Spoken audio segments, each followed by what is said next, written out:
Fue un viernes vistiéndose de negro quien relataría toda esta historia. Como se dice ahora, el Black Friday. Pero aquel día no hubo regateo ni hubo rebaja. Aquel día se pagó el precio más alto de la historia. Y no se pagó, como dice mi Biblia, con cosas corruptibles como con oro o con plata, sino que se pagó hasta con la última gota de sangre. Se pagó con sangre. Y fue la sangre la que sería protagonista en aquel viernes. Pues vayamos a aquel monte que lo oyó gritar y veamos la sangre. La sangre que corre desde el monte hasta la ciudad. Los charcos de sangre que pisotean los niños mientras tiran piedras a los crucificados. La sangre en los charcos de Jerusalén, mientras que las viudas lloran su muerte. Mientras que los religiosos y fariseos y escribas de aquel tiempo blasfeman en contra del crucificado.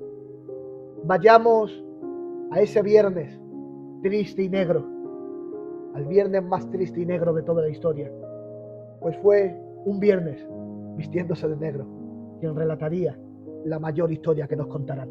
Qué bien, Cristian.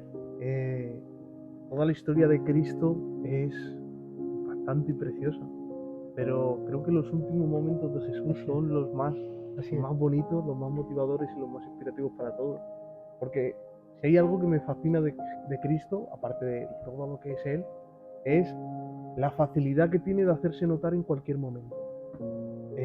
No solamente se hizo notar cuando su amigo Lázaro falleció, que se hizo esperarse hasta llegar hasta el último momento para hacerse notar de que estaba ahí haciendo el milagro, sino que ha ido hasta a donde Pilatos, y según la historia Pilatos era un hombre muy serio. Él no hablaba por hablar, él si hablaba, él callaba, él no tenía que hablar el que estaba ahí, y estaba acostumbrado a que, bueno, le traen un reo, lo que hace el reo es, por favor, perdóname, que no quiero morir, le suplicaba, por favor. exacto. Él nunca hablaba, él se quedaba callado y cuando le decían eso, pues juzgaba. Pues ahora se encuentra en una situación diferente. Ahora el reo no habla, el reo guarda silencio como él. Y Jesús ya se ha hecho notar ahí. No solamente se ha hecho notar ahí, sino que ante el pueblo le han presentado a Barrabás y a Jesús. Y cualquier otro podría decir, pues vamos a ver, preferís a este que a mí, que yo no he hecho nada. Pero Jesús se hace notar sin decir nada, aceptando lo que le están haciendo. Jesús es impactante en cualquier modo, pero creo que la manera más impactante de ver a Jesús es en los últimos momentos. Y hablamos de la Vía Dolorosa. La Vía Dolorosa no es cualquier cosa. Son 2.587 metros. O sea, 2,5 kilómetros que tenía que aguantar Jesús con la cruz. Que pesaba entre 50 y 70 kilos. Exactamente. O sea, no solamente tenía que hacer ese recorrido, sino que justamente con el peso de la cruz, con la sangre derramada, con los golpes que le habían dado, con los insultos y las blasfemias de todo el pueblo, tenía que llegar hasta ahí. En 1969, cuando el hombre llegó a la luna, Neil Armstrong dijo su famosa frase de es un pequeño paso para el hombre, pero un gran salto para la humanidad. Me imagino que en el momento que Cristo cogió la cruz y dio su primer paso en la Vía Dolorosa, creo que en el cielo se gritó a una. Es un pequeño paso para el hombre, pero un gran salto para la humanidad. Precioso. En Marte pusieron la bandera de América y en el Gólgota puso el Señor la bandera de la cruz. Me gusta. Es más, en el libro de Juan dice que colgará como un asta, como igual que la serpiente en el desierto. Sí, Señor. Porque la cruz es la bandera de victoria. El que la mire se sana, igual que la serpiente. Amén. Qué bien. ¿Verdad?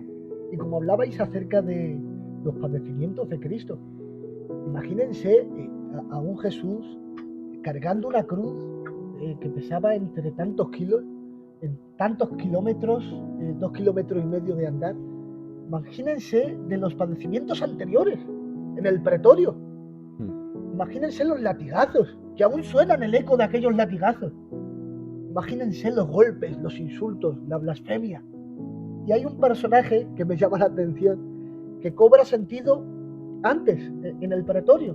Y es ese centurión que al final hablaremos de él, pero que en ese episodio, donde él no tenía que trabajar, acude a su trabajo. Como era Pascua y había rebulicio, tiene que acudir.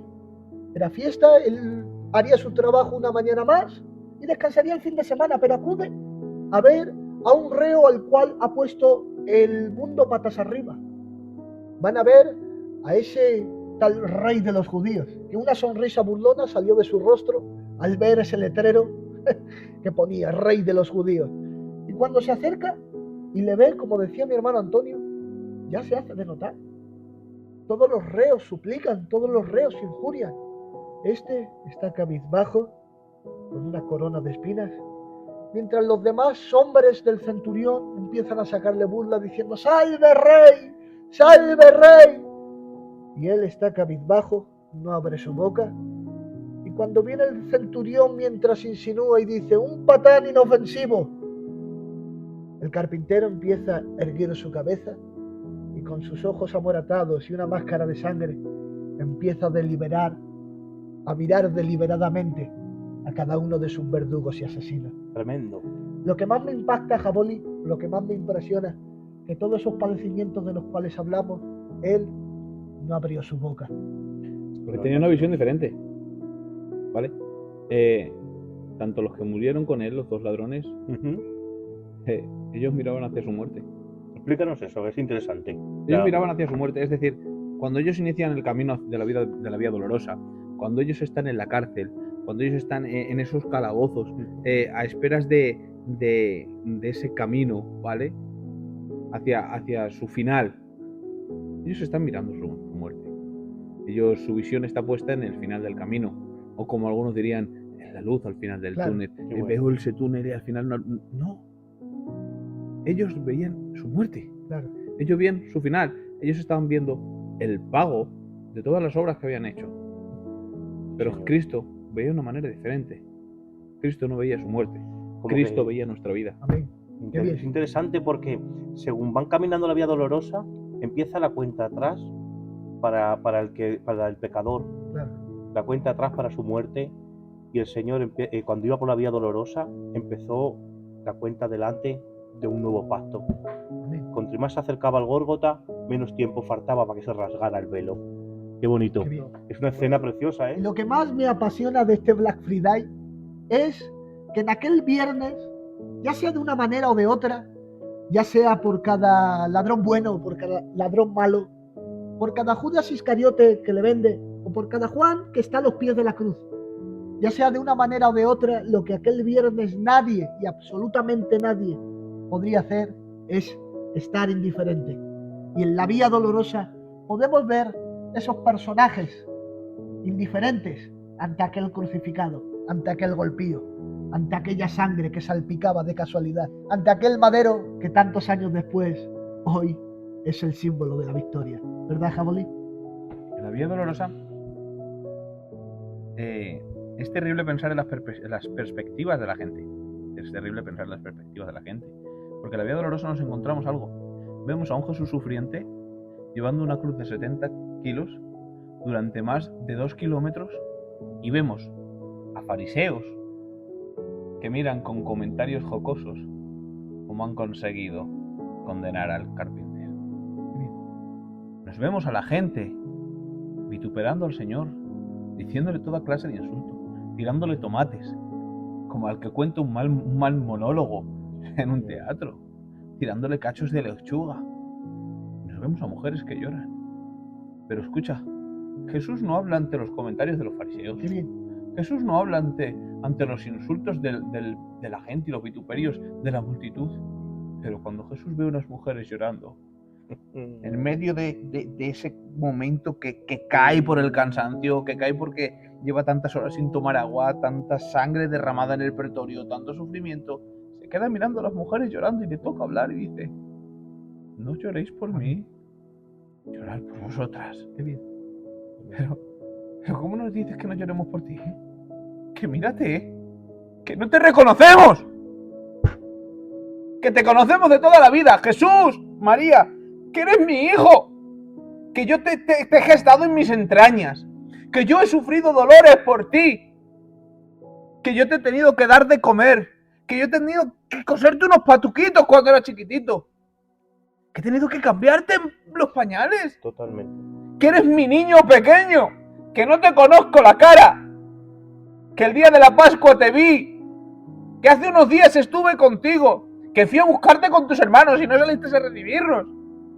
Que sé quién eres, que me conozco tu cara al detalle, sé cada lunar, sé que perfección, que desperfección, sé que si la cara es simétrica o asimétrica, conozco todo lo tuyo, porque eres mi niño. Y no te reconozco, ¿cómo no quieres que llore? Pues aún con esa, Jesús le dice, no llores por mí, mejor llora por ti. Porque la vía dolorosa era la vía de la satisfacción. La vía dolorosa era la vida de aquel carpintero desfigurado que corría hacia el propósito que Dios le había encomendado. Antes de hablar del personaje que me viene a la mente de Simón de Cirene, no podemos dejar de pasar por alto, chavales, de que todo lo que sucedió en la Vía Dolorosa ya lo vieron antes de la fundación del mundo, el Padre y el Hijo. No sé el reloj cómo va arriba, pero desde que se creó el mundo hasta que el Señor Jesús se dio en la cruz, pasaron bastantes años, e incluso miles. Qué ganas tenía el Señor de morir. Para poder pararse en medio del camino a la cruz y tener que dedicarle esas palabras dulces, como has estado diciendo, que me imagino que le tiraban piedras, tomates, insultos, la gente apedreando, insultando, y el Señor regalando amor y deseando morir. Pues qué deciros de Simón de Cirene. Qué privilegiado. Qué privilegiado, es la única palabra que me puede venir a la mente. Fue el primero de millones en llevar la cruz. Pero no solo llevó la cruz de materia, sino que también yo creo que también tuvo el gusto de haber llevado la cruz, que es la que verdaderamente tiene que llevar todo creyente. La llevó porque después dejó un ejemplo, David. Explícame eso, Dejó me un ejemplo. interesa. Simón de Cirene tenía 2 hijos, Alejandro y Rufo. Y la Biblia después habla de ellos y dice, salúdame a Alejandro y Rufo. Claro. Es decir, Alejandro y Rufo después se hicieron predicadores. Es decir, llevar la cruz de Jesús. No solamente la llevó de una forma tangible o material, literal, sino que también la cruz le acompañaría todos los días de su vida y no la dejaría. De tal manera, sus hijos también cargaron la cruz que un día Simón de Cirene cargó. ¿Se imaginan a Simón de Cirene siendo predicador? Todos sus mensajes en YouTube al día de hoy, el primero de millones. Sale Simón de Cirene, yo cargué su cruz. Y los niños diciéndole, papá, cuéntanos una historia. Sí. Una historia. Un día ayude yo a Jesús. Precioso. Tremendo. Fue de ser necesitado, pasó a ser un ayudante. Qué bien. Y es como el Señor a todo el que lo recibe. Ha estado en una situación, yo me puedo poner de ejemplo, yo he estado necesitado, chavales. He estado necesitado de perdón, necesitado de que el Señor me diera consuelo. Y por la dicha y por la bendición del Señor, ahora me he convertido en un ayudante. Qué bien. Puedo darte un consejo de cómo salir del tabaco, puedo darte un consejo de lo que es el mundo. Qué bien.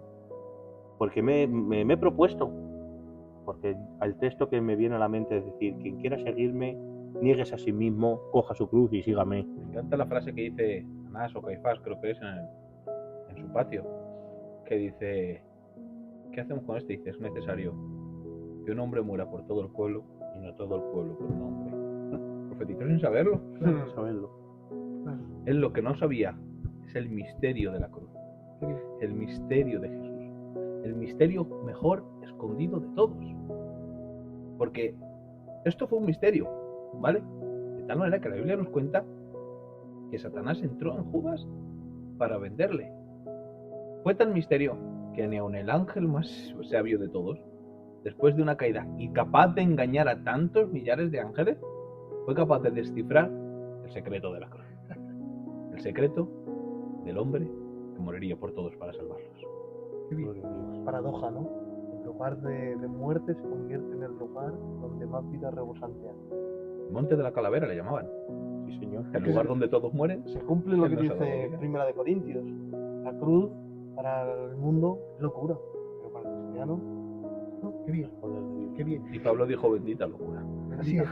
Y el secreto del cual hablas, de la cruz, yo creo que se revela en esa primera frase que has dicho.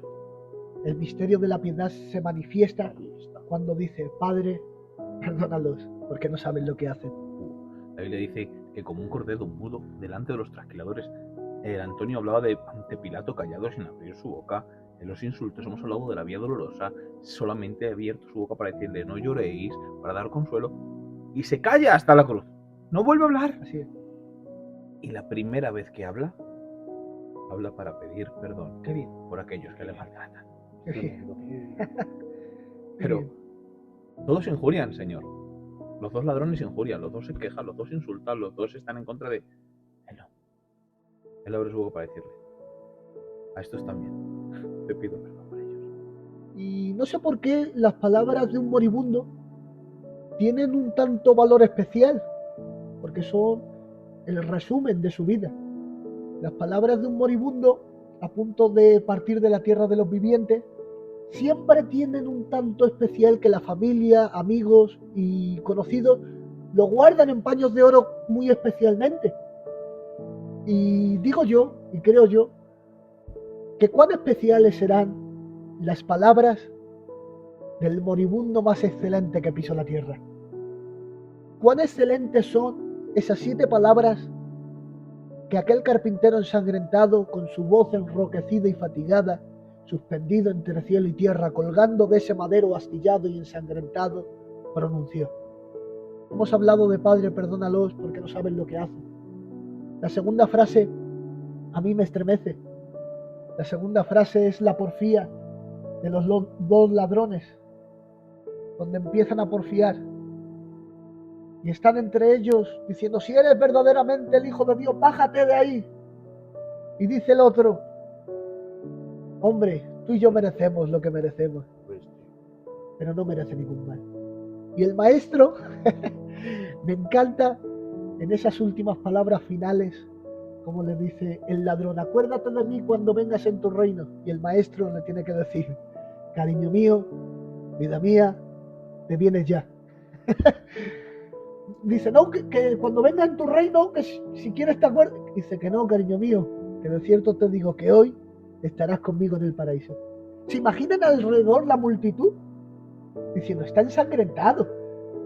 Es un carpintero. ¿Por qué promete un reino? Es un moribundo diciendo sus últimas palabras. ¿De qué reino me hablas? Jesús, no estamos para prometer paraísos ahora. Jesús, no estamos ahora para hablar de un reino y de hablar de paraíso. Tremendo. Y sin embargo el maestro dice, cariño mío, te vienes conmigo ya. Si el ladrón le reconocía su reino, es porque le estaba reconociendo como rey. Y quiero contar un secreto aquí, que nadie se entere, que lo reveló el ladrón de la cruz. No se lo digáis a nadie, pero el carpintero era rey. Dios. Y mientras unos miraban diciendo, ¿qué reino prometes en tu situación? Me imagino a Juan a los pies de la cruz así. Qué bien, qué bien, Sonriendo, qué bien. sabiendo quién era, sabiendo lo que hacía y cómo le miraba así. ¿Por qué? Porque esto nos lleva a la tercera palabra. Mujer, he ahí tu hijo. Hijo, he ahí tu madre. En la cruz se presentan 2 visiones también, 2 perspectivas. María, que le mira como su hijo que muere al Jesús hombre. Y Juan, que le ve como el único y verdadero Dios. Hay una perspectiva de la tercera palabra. Imagínense a María, ¿no? Como hablabas antes. Le he gestado durante 9 meses en mi vientre y no me habla. Tiene tiempo para perdonar pecados, tiene tiempo para hablar a ese ladrón, pero a mí no me habla. ¿Se imagina? Y me imagino otra perspectiva a Jesús desde la cruz diciendo, ¿cómo me dirijo a ella? Tantos años cuidándome para esto. Tantos años preocupándome por mí para esto. Cuando ella me daba de comer, cuando ella me alimentaba, cuando ella me cuidaba, cuando ella se preocupaba de que no me pasase nada malo y no corriese peligro, era porque sabía que tenía que llegar a este lugar. Claro. Decía, le dijo el ángel o fue Simón a María, le dijo, una espada atravesará tu alma. El dolor de perder a un hijo. Qué bien. Que no tenemos que olvidar que en esta vida todo tiene nombre. ¿Quién es? El hijo que pierde a un padre se le acaba llamando huérfano. La mujer que pierde un marido se le acaba llamando viuda. Pero ¿cómo se le llama a una madre que pierde un hijo? Qué bien, qué bien. Y cuando ella aceptó el sueño de la cruz, cuando ella se antepuso a ese plan, exponiéndose ante la muerte también, ojo, cuando ella aceptó ese plan de ser la madre del Mesías, ella también sabía que perdería un hijo. Vale. Por eso en la cruz, Jesús, cuando se dirige a ella, le dice, cariño mío, vida mía, que no me olvido tampoco de ti, que no pierdes un hijo, que ahí tienes otro hijo. Ahí a Juan, tómalo como hijo. Es decir, la cruz sabe hacer las cosas tan bien, la cruz restaura tan bien, que cuando María se antepuso ante el plan de ser la madre del Mesías, ella, aunque cumpliría el sueño de toda niña y mocita de Israel, sabía que perdería un hijo. Qué dolor para una madre que no tiene nombre. Pero sin embargo Jesús en la cruz la restaura diciendo, ahí otro hijo para ti. Ahí a Juan como hijo. Gloria a Dios. Y Juan a lo mejor pensaba que en ese momento decía, muere en la cruz, se acabó mi trabajo. Y Jesús dijo, no. Todavía tienes Todavía trabajo. Todavía no he empezado. Qué bien. El detalle que me viene a la mente, aparte de que María conocía las profecías mesiánicas, yo sé que a cierta fija tendría que saber que no solo era su hijo, sino que era el Salvador. Qué bien, Amén. qué bonito. Tiene que haber una satisfacción de que al mismo tiempo pues había pues una tristeza. Vaya montaña rusa de emociones estaba viviendo María en el Así es. Gólgota, ¿eh? Sí. Y el detalle que os voy a decir es algo que me impresiona, que cuando resucitó el Señor se le presentó a los apóstoles. ¿Qué le pasa por la cabeza a Jesús en ese momento? Que no vas ante tu madre, que lleva 3 días sin verte, que la última vez que te han visto ha sido cuando te han crucificado. Porque María no necesitaba verle, David. La viuda de José, María, tuvo la mayor satisfacción del mundo cuando fue al sepulcro y su hijo no estaba. Gloria a Dios. Qué bien. Y es más, y esto nos lleva a otra. María tuvo el miedo y el dolor de quedarse sola sin su hijo.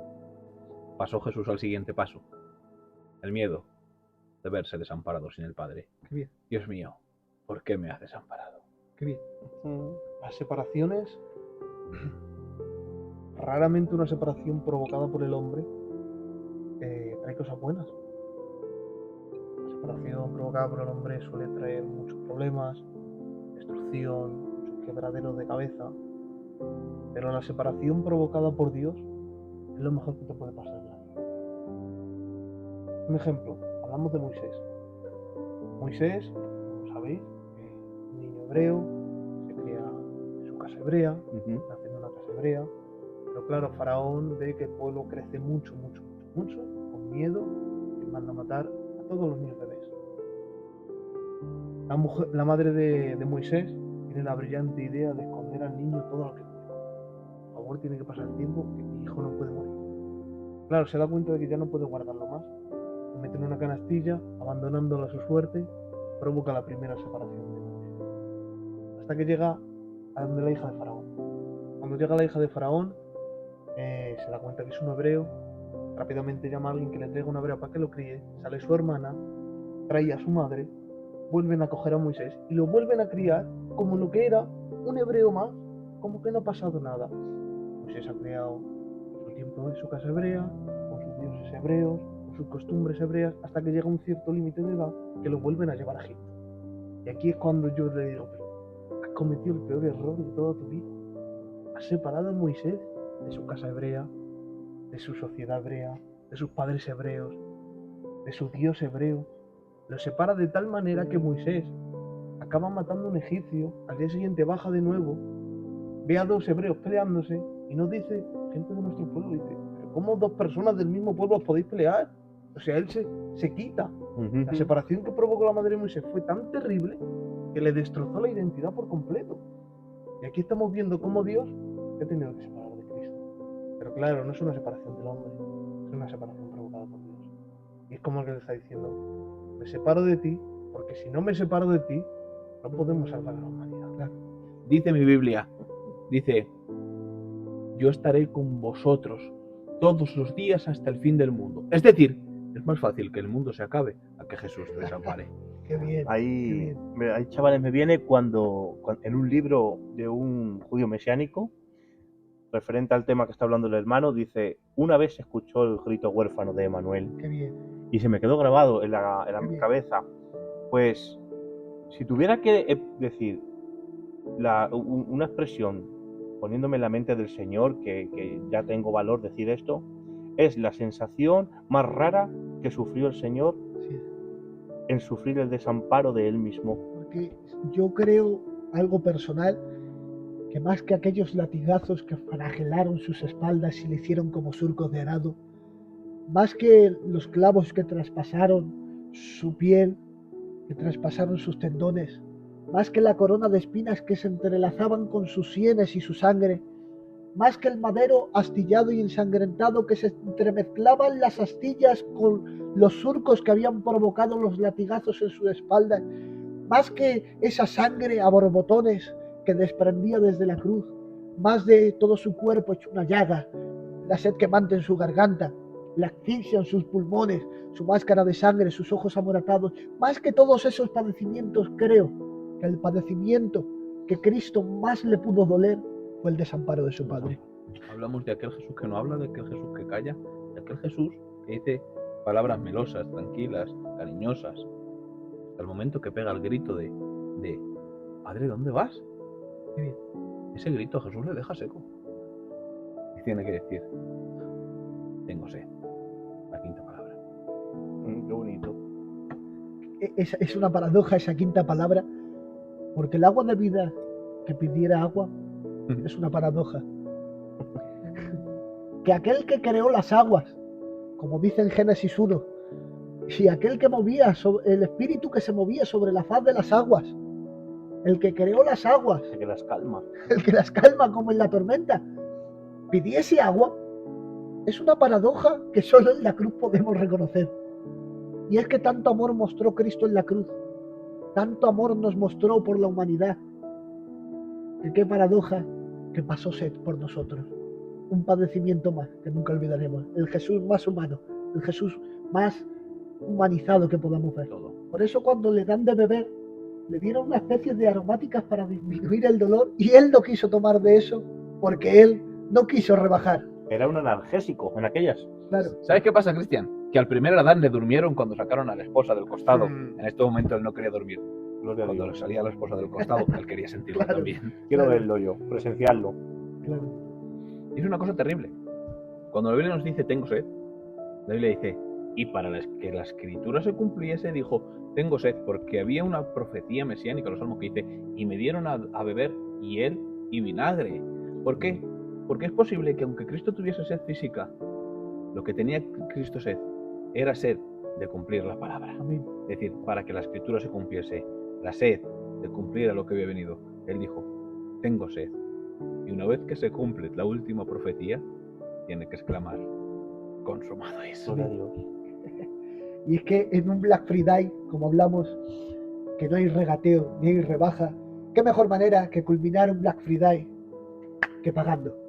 Porque Sí, el señor. significado de esa palabra es todo está pagado y no se debe nada.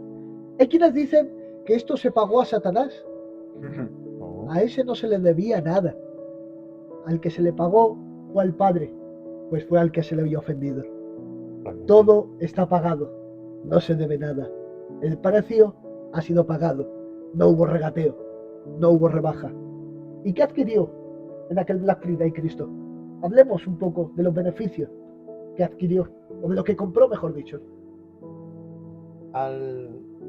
Con el consumado es, hablamos de que ya todo está pagado, todo se ha cumplido. Ya no hay deuda que la humanidad deba soportar.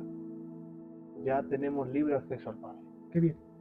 Cuando Jesús ya ha culminado todo, ha dicho su frase final, ha terminado su acto, ha terminado su película por completo, deja a la humanidad totalmente libre de todo para darnos el beneficio de que algún día poder reencontrarnos con los que ya nos han padecido Gloria a Dios. y poder alcanzar esa vida eterna. Qué bien.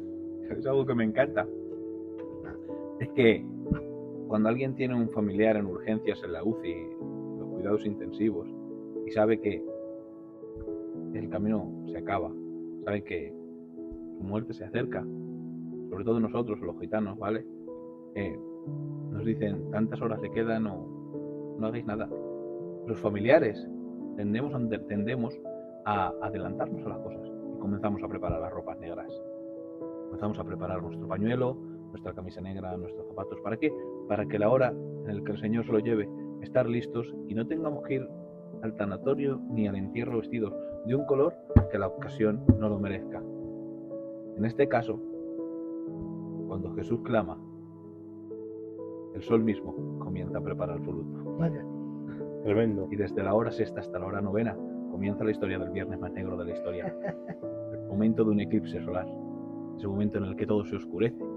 Y mientras el sol prepara su luto, mientras la tierra llora la muerte de su creador, Se estremece. mientras que las mujeres se quebrantan al ver al Cristo crucificado, mientras que Juan mira con asombro y admiración a aquel que tantas veces le vio de espaldas orando en el monte a oscuras, ahora en medio que el sol se ha oscurecido, que todo el mundo se impresiona a causa de lo que está viendo. Dice la Biblia que no solamente el centurión se asustó de su comportamiento, sino de todo lo que había acontecido en ese momento, tuvo que reconocer y decir verdaderamente este es el Hijo de Dios. Fue tanto lo que envolvió ese momento, ese lugar, mientras la tierra se preparaba su luto, mientras la tierra se preparaba su sufrimiento, aquel momento del quebranto y la humillación en el que la tierra lloraba por aquel que un día lo creó en 6 días. En aquel momento, Cristo sonriente dice que esto termina, consumado es, lo hemos cumplido, lo hemos logrado, no lloréis más. Aleluya. Tremendo. Mientras todos lloran y preparan el luto, él sonríe y da un grito de victoria.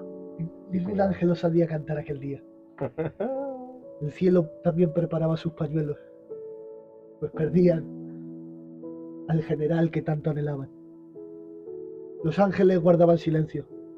Ningún ángel sabía cantar aquel día. Y el Padre que mira su reloj, porque vuelven a abrazarse. El Padre que vuelve a mirar su reloj, porque claro, todos los ángeles hacían una pregunta. Cuando una persona parte y muere, los ángeles vienen a recogerle. Y los ángeles hacían esa pregunta y decían, ¿qué ángel escribirá su nombre en esta historia? ¿Qué ángel se embarcará en la aventura de la cruz? ¿Quién tendrá el privilegio? ¿Quién tendrá ese privilegio de escribir su nombre en el canon bíblico? Samael, Natael, Gabriel.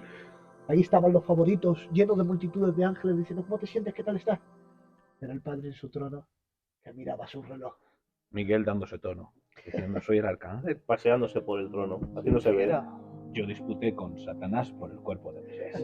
Nadie más lo hizo. Me va a tocar a mí. Es la Luchando misión, con el príncipe de Persia. es la misión más importante de todas. O Gabriel, que dijo yo di el mejor mensaje que se le dio a la humanidad. Yo anuncié su venida, tengo que ir a por su vuelta. Pero esta vez es diferente. El Padre mira su reloj y culmina la 7ª y última palabra de la cruz. Se va a cerrar el Black Friday. Va a acabar esta historia. El pitido final va a sonar. La función va a acabar. El telón se va a bajar. Y el velo se rasgará también. Pero escuchamos esa voz que levantó a Lázaro de entre los muertos. Esa voz que envió la palabra y sanó a la hija del centurión. Esa voz que tantos milagros, que tanto bien hizo. Esa voz enroquecida y fatigada. Dice, Padre. Termina el Calvario como lo empieza. Empezó diciendo Padre y termina diciendo Padre. En tus manos encomiendo mi espíritu. Gloria a Dios. El sueño de la cruz se va a cumplir. El sueño de la eternidad se va a cumplir. Y cuando Cristo ha dicho esta palabra, todos los ángeles se han cuadrado y le han dicho, déjame ir a mí, Creador, que sabes que no te fallo, sabes que no te defraudo, déjame ir a mí, hombre, déjame ir a mí. Todos desean y anhelan escribir su nombre en la historia del canon bíblico. Pero se levanta el Creador y con su voz tronante, que 7 truenos quisieron imitar su voz y se quedaron afónicos, se levanta y dice, ¿no habéis oído? Ha dicho Padre, voy yo. El Padre y el Hijo vuelven a abrazarse en la cruz. El Padre y el Hijo vuelven a darse un abrazo que duraría eternidades. El Padre y el Hijo vuelven a ser uno. El Padre y el Hijo vuelven a darse ese abrazo en una cruz.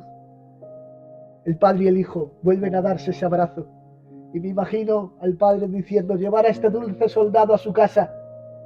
Llevar a este gladiador al reino. La labor ha terminado.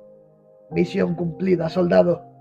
Que vengan ahora sí millones y multitudes de ángeles y lleven a este dulce soldado a casa. Que lleven a este guerrero a su reino. que lleven a este gladiador a casa, pues la labor ha terminado. Y como un desconocido entre la eternidad, mientras el Padre le recoge, los ángeles celebran. Ante las puertas de la eternidad del Jesús ensangrentado, del Jesús encarnado, aquel que ha bajado del cielo de una manera y regresa de otra diferente, se le quedan mirando con cara de estupefacción, diciendo, pero ¿quién es este que sube? ¿Quién es este? Y las puertas eternas se quedan mirando atónitas ante la llegada de aquel que con trompetas, con arpas y con címbalos empiezan a recibirle, preguntándose, ¿quién es este? ¡Que no le conocemos! Y el Padre tiene que gritar, ¿no sabéis quién es? Aleluya. Abriros puertas eternas, Que viene. porque viene el Rey de Aleluya. Gloria. Aleluya. ¿Y se acuerdan del centurión? Que hablemos a lo primero. Ujú. Ese centurión que empezó esa mañana de trabajo y sabía que no sería un día más. Que sabía que esa mirada de aquel carpintero le ponía nervioso y algo en su ser le decía que era un día diferente de trabajo. Ese centurión empezó a ver al sol que se vistió de luto. Empezó a ver al cielo que se vistió de silicio. La tierra empezaría a temblar más fuerte, mientras él empezaba a susurrar. No era un carpintero más, no era un hombre común. Ese rugido no era de esta tierra, ese rugido no era de aquí. Empieza a temblar la tierra cada vez más fuerte y sus convicciones empiezan a confluir como ríos. Y cuando le ve el misterio de la piedad manifestado, el misterio de la piedad revelado, cuando ve el milagro de la humanidad que ha sido mostrado al mundo, cuando le ve ahí ensangrentado en una cruz, le tocó decirlo a él. Lo podía decir el sol, las estrellas o cualquier ángel. Lo dirían hasta los infiernos. Pero le tocó a él, a un forastero anónimo, decir lo que todos ya sabíamos. Me imagino a la tierra, ansiosa por hablar. Me imagino al sol ansioso por hablar. Me imagino a las piedras ansiosas por hablar, porque dice la Biblia que si nosotros callásemos las piedras hablarían. Pues me imagino a las piedras ansiosas por hablar y decir esa frase. Pero claro, ha llegado un momento en que las piedras dicen, como no lo diga nadie, lo digo yo. O habla alguien o lo digo yo. Y llega el momento en el que el centurión dice, verdaderamente, este era el Hijo de Dios. Me imagino a las piedras haciendo, ¡Uf! Tremendo. Si no lo decías tú, lo decía yo. Impregnado de sangre y de agua. ¿Eh? Qué bien. Que escuché a un predicador hace años decir que ni las grandes producciones de Hollywood se puede comparar a la Biblia, pero lo que presenció ese centurión no hay cine ni escena que lo pueda, que le quedó grabado. Y hay un detalle que me ha quebrantado en el espíritu y glorifico a Dios en este momento cuando dice que el Padre y el Hijo se abrazaron. Hay un salmo que dice que la justicia y el amor se abrazaron. Amén. Y yo pienso que el Padre tuvo también que suspirar y decir, mirando a la tierra, abrazando al Hijo, tuvo que mirar a la tierra y decir, de la que os habéis librado. Isaías 53, Jaboli dice, el castigo de nuestra paz fue sobre él. Qué castigo más fuerte tenía la humanidad. Y lo podemos ver con el diluvio, con Sodoma y Gomorra, pero gracias a Dios quiero glorificar su nombre de que ha apaciguado la ira del Padre y ahora podemos acercarnos al trono de la gracia confiadamente. Oseas 13:14 dice, oh muerte, yo seré tu muerte, ¿dónde está tu aguijón? Y Pablo lo tiene que destacar en 1 Corintios 15:55. Y no ha habido una expresión más sarcástica que puedo encontrar del profeta cuando dice, la compasión será apartada de mi vista, como diciendo, espérate que también tengo para ti. Qué bien. Y doy gracias a Dios de que todo el que creemos en Él no morimos sino dormimos. Amén. Así es. Y es que la muerte no pudo retenerle, el sepulcro no pudo pararle, de modo que al tercer día, como la muerte no podía retenerle, ni había pecado ni mancha en él, como el sepulcro no pudo frenarle, al tercer día, clavando el acta de los decretos que se nos era contraria, Aleluya. y exhibiendo a los principados públicamente, Claro que sí, aleluya. Él Amén. resucitó. ¿Y qué 3 días? ¿Qué otros días? ¿Qué 3 días? Me imagino el sol, como hemos dicho, vestido de luto, el cielo teñido de cilicio, los romanos gozando porque ya han hecho su labor, los fariseos disfrutando de ver el sepulcro cerrado, César dándose tono porque ha César. puesto un sellito en la piedra. Pilato tranquilo a su mente porque se ha podido lavar las manos, José de Arimatea, nervioso. José de Arimatea, nervioso. Y si sepulcro. Y sin sepulcro. Y sin sepulcro. ¿Qué 3 días? Y me imagino cómo Satanás le tenía que decir la muerte. ¿Cómo va el cuerpo el primer día? Perfecto. Y se ha movido. Que siga así, por favor. No te preocupes, Satanás. El segundo día. ¿Cómo va el cuerpo? Perfecto. No te preocupes. Ni un pelo se le ha movido. Ni un ángel ha bajado a verle. Vale. Tercer día. Ya no Satanás va donde la muerte, sino que la muerte va corriendo de Satanás. ¿Qué no está el cuerpo? ¿Qué no está el cuerpo? ¿Qué ha pasado? Si el sepulcro está abierto. ¿Y los romanos? ¿Qué 3 días? Pero qué gloria trajo el tercer día. Aleluya. Yo me imagino algo más. Yo me imagino a la muerte diciéndole a Jesús: ¿dónde vas? A mi cuerpo. Pero que ¿dónde vas tú solo? A mi cuerpo. A ver, sé que has resucitado a Lázaro, sé que has resucitado al hijo de Jairo, sé que has resucitado al hijo de Naín, sé que has hecho volver a otros, pero ¿dónde vas tú solo por tu propio pie? No puedes frenarme. Pero ya. Pero sí. Dije 3 días y son 3 días. Claro, dice, como Jonás estuvo en el vientre de la ballena, así Así el es. Hijo del Hombre te estará Así es. en la tierra. No olvidemos que la última frase que Cristo dijo en la cruz era una oración que aprendían desde niños. Pero antes de dormir. Es decir, en otra expresión, Cristo desde la cruz le está diciendo a Satanás: Satanás, muerte, vosotros que entendéis de simbología y hebraísmo, vosotros que entendéis un poco, Papa, me voy a dormir, en 3 días me despiertas. Así fue.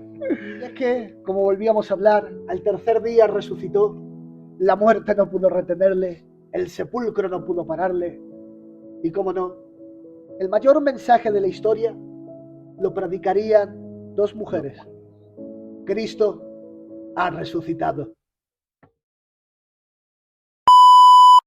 Y el mayor mensaje de toda la historia lo predicarían 2 mujeres. Cristo ha resucitado. Pues bueno, Ya hemos acabado. Qué bien, chacho. 2 de la mañana. Por Precioso. favor, traed Está muy agua. bien. Toma, bebe agua que te has secado. Buenas. Perdonad que interrumpa el programa. ¿quién es? No pude estar en el anterior. ¡Qué monstruo! Pero, ¿Y quién es usted?